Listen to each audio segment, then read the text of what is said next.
Hey, what's going on, you guys? So, sorry I haven't made a video in a while. I've been pretty busy, but I did recently watch a recent 2021 movie. And that movie was Batman Soul of the Dragon. So, is this as good as most of the films in the DC AMU? Or is it on par with some of the worst ones? Well, let's find out.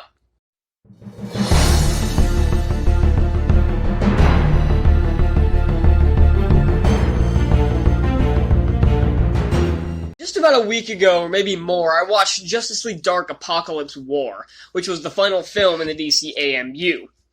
And that was the one that killed the DC animated movie universe in more ways than one. Which had run for, that was the 16th film, and was made up of mostly pretty damn good films. I haven't seen all of them. I think there are 4 that I haven't seen. I haven't seen Constantine City of Demons, Reign of the Supermen, Batman Hush, and Wonder Woman Bloodlines. Those are the only ones I haven't seen. But from what I saw of the DC AMU, it was pretty good for the most part, even though a lot of the movies were kind of the same in terms of quality. They were all kind of like C to B plus territory, mostly. There were some really good ones in there, and there are some that were just no.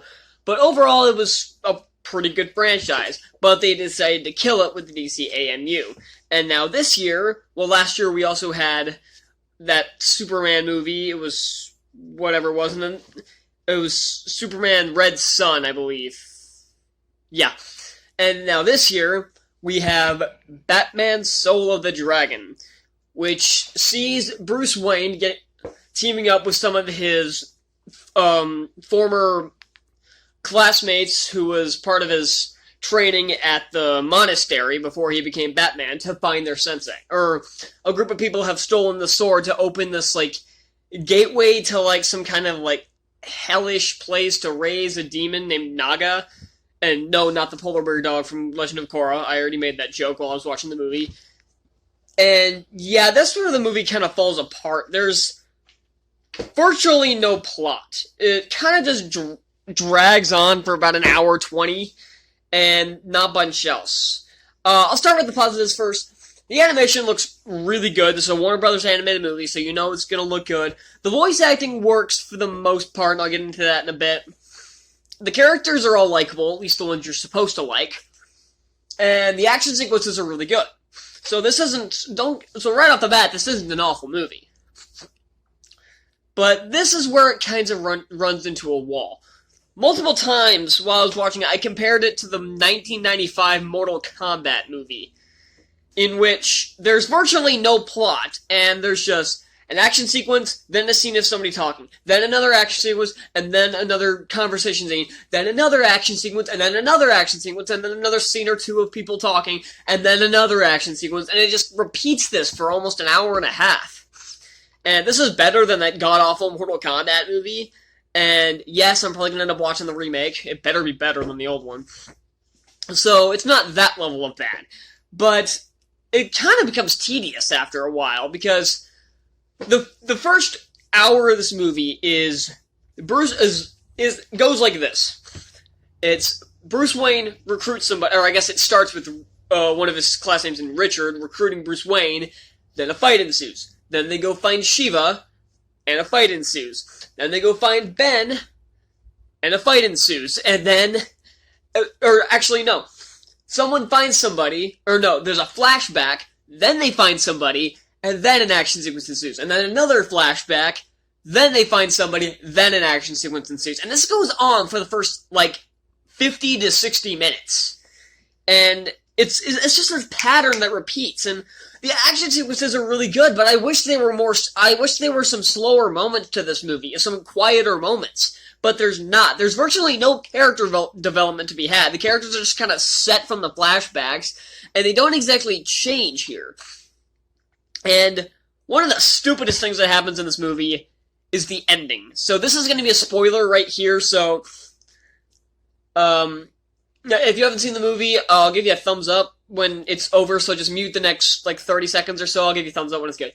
So, the ending of this movie, they go to the other side, to, the demonic place, which kind of just looks like the one from Scoob, actually.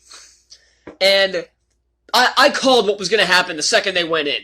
all four of them go through the portal, get to the other side, and they get ready for a fight, and, like, something starts to come at them. It doesn't show what, but something does. I'm like, they're gonna get ready for a fight, they're gonna all get in a stance, it's gonna, like, zoom in on Batman, and it's gonna cut to black. And that's exactly what happened.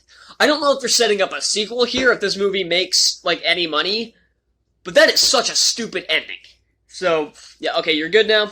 You can unmute the video. So, if you muted it to avoid spoilers. So, also, a big problem I had that I pointed out multiple times, Batman hardly shows up.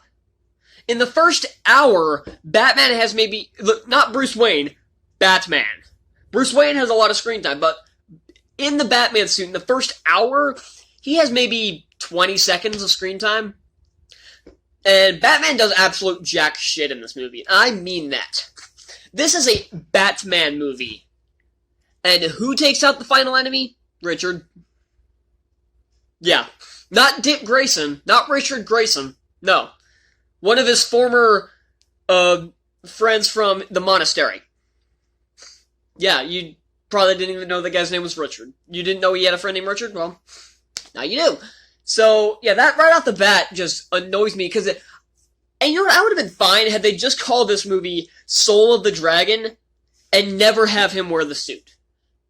Had it been like that, it would have been okay. It would have been fine. But the fact that they call this Batman Soul of the Dragon, and he wearing the fucking suit on the poster, and Batman has maybe 10 minutes of screen time, that's at least, or at most, and does fuck all in this movie, drives me up a wall. It really does. But it doesn't necessarily kill the movie. The villain is beyond one-dimensional. They kind of give him a backstory that is told through the hero's flashback, through Ben's flashback. Sort of, but it doesn't work because this guy has no personality. You remember in the animated G.I. Joe movie, like the Cobra King or whatever those, where he had that giant snake on his head thing? That's what this guy looks like. He looks ridiculous. I can't take him seriously. He's not threatening in the slightest. Spit on myself. Yeah, he's not threatening. He's got no personality, no character to him. He's a one-dimensional bad guy. And that drives me up the fucking wall. I like when... Sometimes you need just a villain who's evil for the sake of it, but you need at least need to give them a motivation. I mean, he has a motivation, but it's never defined why. He was, like, captured by these people who want to raise Naga, and now every time I hear that name, I just think of the fucking polar bear dog from Legend of Korra. I just got finished watching that a few weeks ago. So now every time I hear Naga, I just think of that damn polar bear dog. But, not the point. But they just want to raise Naga, and they basically take him and make him, like, the chosen one, which is what he basically calls himself. Like, they told him it's his destiny to raise Naga. And yeah, that kind of makes sense if you were told that from a young age, and that's exactly what happened. So it makes sense, but it doesn't make it any less silly. This villain is absolutely silly, has no clearly defined characteristics. I should talk about the voice acting. This has some voice actors I recognize, not many, but it does have Michael Jai White, who you might remember as the live-action Spawn from the 1997 movie. And don't let that movie fool you, he is actually a decent actor. You might have also seen Never Back Down 2, which also had Evan Peters in it, which is actually pretty cool, but that movie was also garbage, so he doesn't have a good track record, but he plays Ben in this movie, the big black guy with the afro. So, and he does really well. I also recognize Jamie Chung, who has all of, like, 15 lines. She basically plays, like, the right-hand woman to the bad guy. What's her name? No, she plays Jade. No. She plays Jade, who, one of the friends of them who gets axed off in a flashback. So, that's a waste of a good talent right there. But at least the character was used for something. And the character, I like the characters for the most part, except for the villain, which I've already ranted about. But I like the characters. They all seem to have this camaraderie with each other that doesn't feel forced. I like that they don't have to convince anybody to join their fight. They don't have to, like, talk down to them for, like, 5 minutes explaining why they have to join them. Like, I'm gonna take the scene where they get Ben.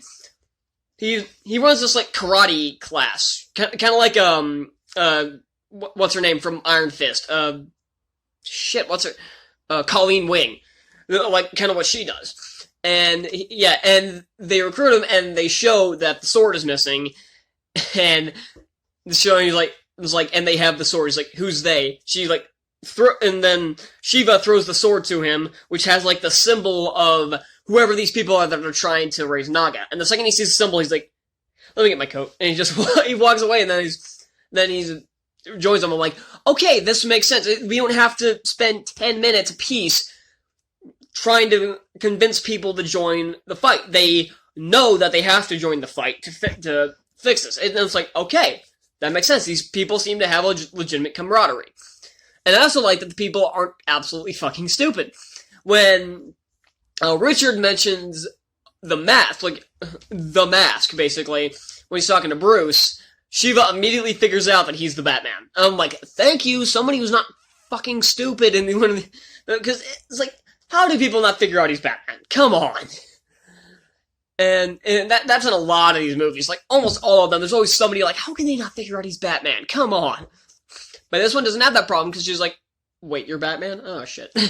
So, because she runs, like, the crime of Chinatown, basically. Yes, really, Chinatown. Because why not run the crime? Because nobody else wants to run crime in Chinatown, so...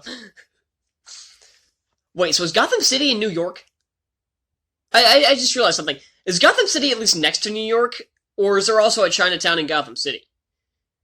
Because I don't think they ever say the words Gotham City out loud. And it didn't bother me till just now. I realized, I'm like, okay, they're in New York. But then I just realized, Batman lives in Gotham City, which is a fictional city. And where is that supposed to be? So, I guess Gotham City's in New York. Which, of course it is. Every freaking superhero's in New York. Spider-Man, Batman, I guess Metropolis is in New York, because why the fuck not? And all the Avengers are in New York, so whatever. Not the point. So, this is an alright movie. It's definitely not among the best of the previous DC animated films, like Flashpoint or Batman vs. Robin or any of those, but it's not quite as bad as Justice League Dark Apokolips War. I hated that. I watched that just like a week ago, like I said, and it was fucking horrible. So, I may make a video on that ranting for like a Cinematic Disasters review at some point, but not yet. It's a little too early to do that. And I've got a few Cinematic Disasters planned, and I know what my next one is, and I guess you all have figured it out too. It's a Nickelodeon movie. Which one's it gonna be? Oh! So, yeah, so that's all I'm gonna say about Batman Soul of the Dragon. I'm gonna give this movie a C-. Not a terrible movie, but not really a good one. Not a really great one either. Thank you all so much for watching. Be sure to hit that like button down below, hit the subscribe button, and I will be doing more reviews here shortly. Like, I'm gonna have my Malcolm and Marie video possibly tomorrow, and then a Diamonds in the Rough. My next Diamonds in the Rough, which you all might have figured out, at least the franchise. So, that's all I'm gonna say, and I'll see y'all next time. Bye.